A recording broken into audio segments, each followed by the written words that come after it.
tunakuja kuzungumza hapa ni kwa namna gani tunaepukana na migogoro ya ardhi, migogoro ambayo tumeizungumza kwa muda mrefu sana. Awamu 6 ambazo tuko nazo, serikali 6 ambazo tumekuwa nazo, hakuna serikali ambayo haijazungumza kuhusu migogoro ya ardhi. Lakini kadri muda unavyozidi kwenda, ukuaji wa teknolojia na mambo mengineyo yanaendelea kuchagiza kupunguzwa kwa hii migogoro ya ardhi katika maeneo tofauti tofauti hapa nchini. Kipekee kabisa studioni tunaye mtaalamu masuala ya ardhi, ni mdau huyu Tom Mukondia. Tutazungumza naye hapa kuhusu swala hili. Karibu sana Tom. Asante sana Balkis. Umekuwa mdau wa ardhi muda mrefu, mtaalamu wa haya masuala ya ardhi. Ni lini mara yako ya mwisho kusikia kuhusu mgogoro wa ardhi? Mara ya mwisho ni leo asubuhi. Yote ni katika namna kwamba ni sekta naiishi. Kwa hiyo ikiwa ni sekta unaiishi, tafasiri yake ni kwamba utakuwa unapata taarifa za kila leo kuhusu ardhi. Kwa hiyo na leo asubuhi kuna mtu alikuwa amenunua kiwanja Mabwe Pande, kwa kama amenipigia simu kwamba naambili eneo nililonunua wiki iliyopita sio langu, nifanyeje? Kwa hiyo kuhusu kusikia migogoro ya ardhi nimekuwa nikisikia kila leo kwa sababu niko kwenye field hii kila siku. Unadhani shida inaanzia wapi? Wauzaji, wanunuaji, serikali ambayo inahusika katika uuzaji na ununuzi wa ardhi? Shida iko sehemu zote ulizozitaja. Kuanzia wanunuzi, wauzaji, mamlaka. Shida ziko kila mahali. Lakini nimefurahi kuona kwamba kwa upande wa serikali tayari kuna hatua zimeanza kuchukuliwa. Hili ni jambo la kutia moyo kuona kwamba serikali imeliona kwamba wananchi wetu wengi wanateseka. Sasa juhudi za makusudi zinapaswa kuchukuliwa. Lakini tatizo kubwa lilobaki bado ni uelewa mdogo miongoni mwa wananchi. Watu wengi hawafahamu labda vyanzo vya migogoro ya ardhi inatokea wapi. Labda kwa haraka tuwasaidie. Ardhi ni jambo ambalo ni muhimu, ni sekta wezesha sekta zote. Kwa hiyo at some point watu wote tunahitaji ardhi, si ndio? Lakini kuna vitu vinavyochagiza kuwepo kwa migogoro ya ardhi. Moja ni uelewa mdogo wa masuala ya ardhi miongoni mwa wananchi na baadhi ya viongozi wa wananchi. Ndio hiyo unaona kabisa mwananchi hajui hata procedure za kufanya au za kufuata anapotaka kununua ardhi. Lakini pia unakuta viongozi wa serikali za mtaa na wao hawajui chochote, wanashiriki au wanakuwepo kwenye kusababisha watu kupata migogoro ya ardhi. Lakini jambo jingine ni huduma za sekta ya ardhi kutolewa kwa njia ya kielektroniki, kutolewa kwa njia ya kielektroniki. Baadhi ya huduma za sekta ya ardhi zinatolewa kianalogia. Yaani unatakiwa utoke hapa uende ofisi za ardhi ukaandikisha yeye makaratasi unaomba kumilikishwa. Huo mchakato huo umefanya pia kuwa na migogoro mingi sana. Lakini kuna mambo ya mirathi, mambo ya ndoa, mambo ya mali za marehemu. Ni chanzo cha migogoro ya ardhi. Lakini pia kugushiwa kwa nyaraka za ardhi. Unakuta mna kiwanja kimoja watu wana hati mbili. Hiyo ni changamoto. Lakini kubwa zaidi ni kutokulasimishwa kwa biashara ya milki, kwa maana ya real estate, kuuza na kununua ardhi. Hii ni biashara holela. Watu wanajifanyia wanavyotaka. Yaani baba mwenye nyumba leo anaweza akajiamlia tu kwamba hapa kodi utalipa miezi 12 na hauna cha kumfanya. Dalali anaweza akajiwekea tu kwamba hii mimi ndo napangisha hapa au hapa mimi ndo nauza bei hii. Anajiamlia, yani uholela. Sasa hivi vyote vimekuwa vikifanya watu kudumbukia kwenye migogoro ya ardhi. Kampuni kumekuwa kuna utitiri wa kampuni za kuuza viwanja. Nyinyi mnafahamu kila mahali.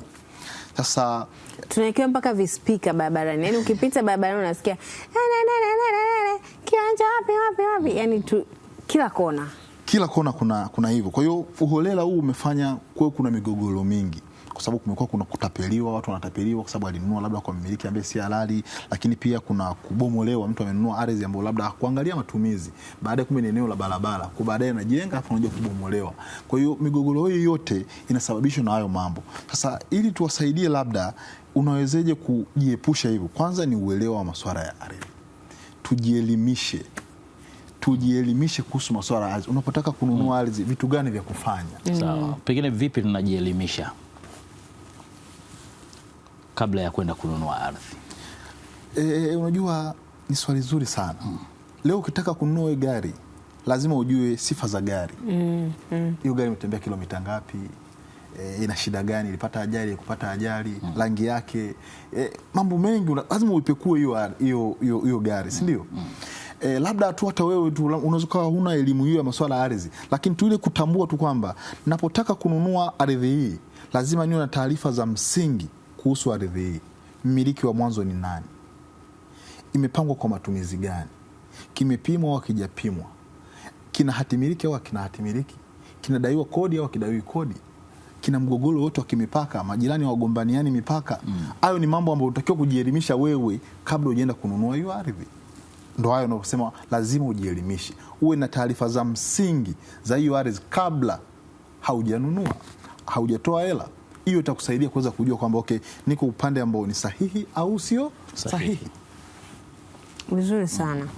Na hapo ndipo ambapo sisi wanunuzi wa ardhi tunapofeli kabisa, tunapoenda sasa kusababisha hiyo migogoro. Lakini kuna jambo umeligusia, uholela. Ndio. Hasa wa uuzaji wa hizo ardhi. Na uholela unanihusisha mimi pia kama mnunuzi wa hiyo ardhi. Hii changamoto ni kubwa kiasi gani na pengine suluhisho lake ni lipi?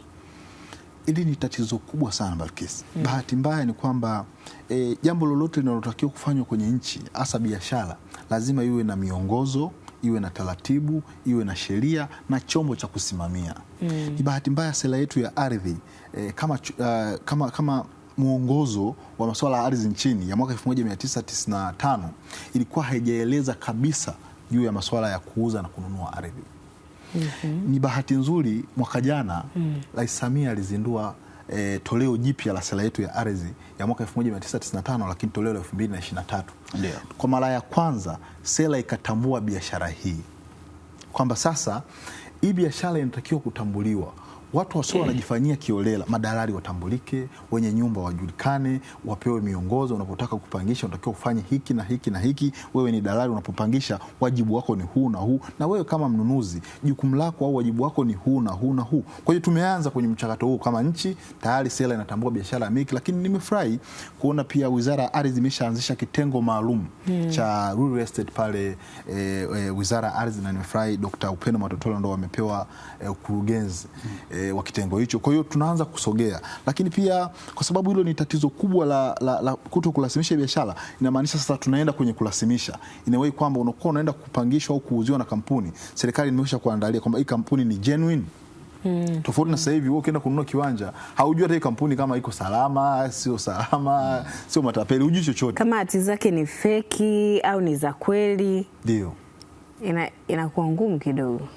Sasa kwa mustakabali huo tutasalimika kupigwa? Ni ngumu sana kujiepusha kwa 100% wewe kujiepusha kupigwa kwenye ardhi kwa namna sekta yetu inavyoenda, lakini huko mbele hali itakuwa nzuri kama hivyo ambavyo serikali imeendelea kuchukua hatua. Huwa nawaambia watu kwamba wakati wa ununuzi wa ardhi kunahitaji vitu vitatu muhimu. Moja, utaalamu. Je, wewe unao huo utaalamu wananchi? Lakini la pili ni muda. Lazima ulipe muda. Unapotaka kununua ardhi upate muda wa kupata taarifa sahihi za hiyo ardhi. Muda kidogo hapo. Siende tu kaonesha unataka kununua. Give it time. Kusanya taarifa kuhusu hiyo ardhi. Lakini la mwisho ni pesa. Unajua ili upate taarifa lazima pesa itumike pia. Kwa hivyo vitu vitatu kwa maana ya utaalamu, muda na pesa lazima upay attention kwenye hivi ili uweze kupata taarifa muhimu za hiyo ardhi ili uweze kujisalimisha au kujiepusha na kupigwa. Sasa tunarudi, je, una utaalamu? Inaweza kawa mtihani. Hapo ndio huwa anapenda kuwaambia watu kwamba hakikisha unampeleka au unamtuma mtaalamu aende site unataka kununua. Bana, mimi nataka kununua ardhi hii, hebu niambie. Wewe ukishampeleka yeye akukusanyie taarifa za hiyo site au hivyo viwanja au huo mradi, alafu akutengenezee taarifa, akutengenezee report ambayo hii ripoti itakuwa kama mwongozo wako wa wewe kufanya maamuzi kwamba ninunue au nisinunue. Jambo ambalo watu wengi hawafanyi. Wengi sana mtu ampenda, nimependa sana hapa, mazao yanastawi sana hapa. Yeye anaangalia vitu anavyovitazama kwa macho, lakini kwenye ardhi kuna vitu huwezi kuviona kwa macho. Mfano nikikwambia ardhi hii imepangwa kwa matumizi ya eneo la wazi, utajuaje? Huwezi kuona kwa macho. kama ndugu zetu kama wa Kimara kama mnakumbuka, walibomolewa kwa sababu walijenga kwenye hifadhi ya barabara. Kuna bahati mbaya serikali inaweza ikawaacha mkakaa miaka 5, 10, 20, baadaye mnasema tulizaliana hapa, si tumekupa muda mrefu hapa. Na ardhi huwa haifumbii macho jambo. Ukitapeli leo au ukatapeliwa leo, ukauziwa eneo la mtu leo, eneo lina mgogoro, unaweza ukajenga ukakaa na nini, lakini itakuja kujulikana. Ndio maana nasema ni muhimu sana kufanya uchunguzi, kwa sababu ukikosea jambo likatokea likaenda, wewe ukahisi uko salama, baada ya muda lazima lije kujulikana. Sasa ogopa sana linaje kujulikana kipindi ambacho wewe unanunua ulikuwa na fedha, maisha yanabadilika. Sasa unakuja umesomesha na nini, nguvu huna na pesa huna, ndio anatokeza mwenye kiwanja anasema hapa ni pango, lazima upate shida. Kwa hiyo tutoe light kwamba unapotaka kununua ardhi hakikisha unafanya uchunguzi, kwa sababu uchunguzi unahitaji muda, pesa na utaalamu. Labda na wewe huna utaalamu, jaribu kushirikisha wataalamu. Mpe maelekezo hayo akusaidie kufanya uchunguzi. Jaribu kushirikisha wataalamu. Na tunapozungumza wataalamu ndio kina nyinyi sasa hapo bila shaka mnaguswa moja kwa moja. Naam. Namna kupatikana kwenu pia imekuwa ni shida. Yaani ni elimu. Namna tu ya kuwapata ni elimu. Mnapatikana vipi? Yaani iko hivyo. Kwenye jamii huko leo katika watu 10 ukiuliza wataalamu wa masuala ya ardhi kina nani, unaweza ukakosa jibu. Mnajificha sana nini? Ni kweli kabisa. Wataalamu wa sekta ardhi ni kweli ni kama tuko nyuma kweli. Na hii imefanya hata wenzetu ambao sio wataalamu lakini wanafahamu vitu kadhaa kwenye ardhi kupata nafasi ya kuonekana kama ni wataalamu, wanasheria. Kwa hiyo unajikuta hata wanasheria wanafanya kazi nyingi sana za kwetu, kiasi cha kwamba wanaonekana wao ndio wataalamu wa ardhi, lakini ukweli wa mambo ni kwamba mwanasheria sio mtaalamu wa ardhi. Mwanasheria ni mtu anayejua sheria na kanuni, na utapeli haupo kwenye hayo mambo. Unajua utapeli hauanzi kwenye mikataba. Mwanasheria anaweza kukuandalia mkataba mzuri afu kiwanja kina shida. Kwa hiyo sasa ni kweli nakiri kwamba wapima ardhi, watu wa mipango miji na maafisa ardhi ni kama watu wengi hawatujui kabisa. Lakini kama unataka kununua ardhi au wapima ardhi wapo wengi sana. Unaweza ukaenda kwenye ofisi ya ardhi yoyote ambayo eneo lako lipo, ukaambia namtaka mpima ardhi, kwa sababu ni kweli tuko wachache. Nakumbuka sisi wakati tunamaliza pale chuo kikuu cha Dar es Salaam, tulimaliza watu 15 tu. Kwa hiyo imagine ni watu tutatapakaa nchi hii ngapi? Kwa hiyo tuko wachache, kwa maana ya kwamba tuliosomea field hii, lakini wengi wanatumia wataalamu kuliko wanatumia wanasheria. Lakini kuliko usitumie kabisa wataalamu, bora umpeleke hata mwanasheria, kwa sababu wanasheria wanafahamu kabisa kwamba wakufanya hili ni wapima ardhi, ngoja ni watafute wapima ardhi. Kwa ukishindwa kabisa, nenda ofisi za ardhi, ulizia mpima ardhi au ofisi za ardhi kwamba nataka kufanyiwa uchunguzi kiwanja, nataka nijue eneo mmiliki halali ni nani, matumizi gani serikali imeyapanga kwenye hiyo ardhi, na kama kuna mgogoro wowote, ili niweze kujiepusha na kutapeliwa na kubomolewa baadaye. Sasa nikurudishe nyuma kidogo Tom. Hii migogoro ni huku mjini tu au hata vijijini hii migogoro ipo? Swali zuri sana Walkiz. Ardhi ni kitu ambacho tunakihitaji kwenye maisha ya kila siku. Na kwa takwimu, sehemu kubwa ya jamii yetu au watu wako vijijini. Kwa hiyo migogoro iko kila mahali.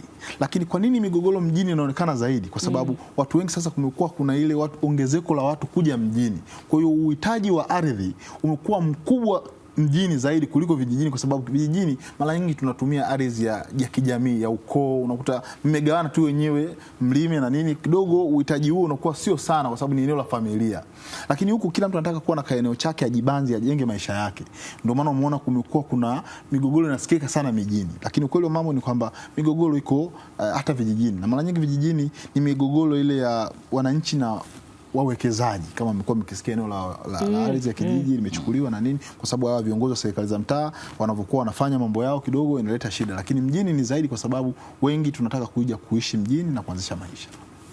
Sawa, ulitaja vitu vitatu pale ili uweze kujiepusha hasa na hii migogoro ya ardhi, na moja ya ulivyovitaja ni pesa. Watu wanahofia sana katika eneo hilo. Wakati mwingine hata kumwambia mtu aende katika ofisi ya ardhi anawaza gharama. Wewe ni mchukue dalali wangu nikamalizane naye. Hizi gharama ambazo ama hiyo pesa ambayo umeigusia hapo inatisha kiasi gani? Watu wanaogopa, lakini wanasahau kwamba wakati wa ununuzi wa ardhi ni gharama pia. yani leo unaenda kununua kiwanja cha bei ndogo ni kiasi gani? Hakuna kiwanja cha bei ndogo, si ndio? Kiko kiwanja cha bei nafuu ambacho unaweza kaa ni gari, kuna mwingine milioni 5, 10, 2 milioni, mamilioni ya fedha. Kwa hiyo kwa viwanja ambavyo vina hati miliki, vile ambavyo tayari mmiliki wake anatambulika na serikali, wizara yenyewe ina huduma maalum inaitwa uchunguzi rasmi ambao inachajisha au inachaji shilingi 40,000. Hii ni kwa ajili ya kusaidia kujua mmiliki halali ni nani, analipa kodi au alipi kodi, ameanza kumiliki lini, ina pingamizi lolote la kimahakama, 40,000 kwa wizara ya ardhi. Lakini ukweli wa mambo ni kwamba kumekuwepo na udanganyifu kwenye namna nyingi sana. Unaweza ukawa umepewa hati hii lakini kiwanja ulichoonyesha sio, lakini labda viko karibu. Kwa hiyo sasa inahitaji utaalamu kidogo wa kuweza kuunganisha hayo yote.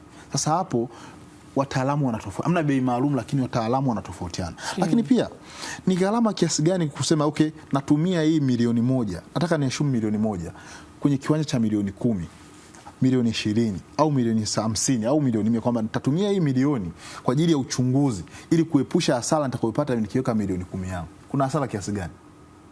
Kwa hiyo watu wanaogopa tu gharama, lakini unakuta hela anayoenda kuweka kwenye kiwanja ni nyingi kuliko hiyo anataka kuiogopa.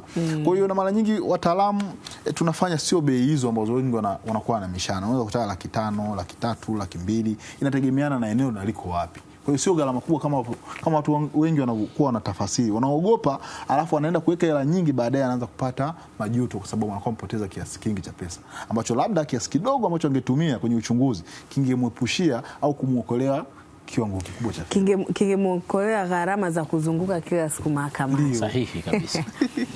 Pamoja na haya Tom, hapo kuna watu ambao huwa wananunua ardhi.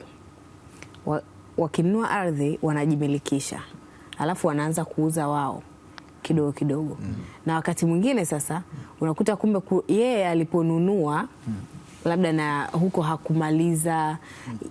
Hizo changamoto na zenyewe huwa zinatokea. Kweli ziko nyingi sana. Unakuta mtu amenunua labda kampuni, tuseme kampuni imenunua kiwanja lakini kumbe hajamaliza fedha kwenye ilipokuwa ananunua ile shamba. Wao wanakagawaga viwanja. Sio unachomaanisha? Baadaye wakaanza kuuza. Kwa kuja kuuza umekuzia umemaliza, afu baadaye huyu kumbe anakuwa hajamaliza hela, inakuwa mgogoro.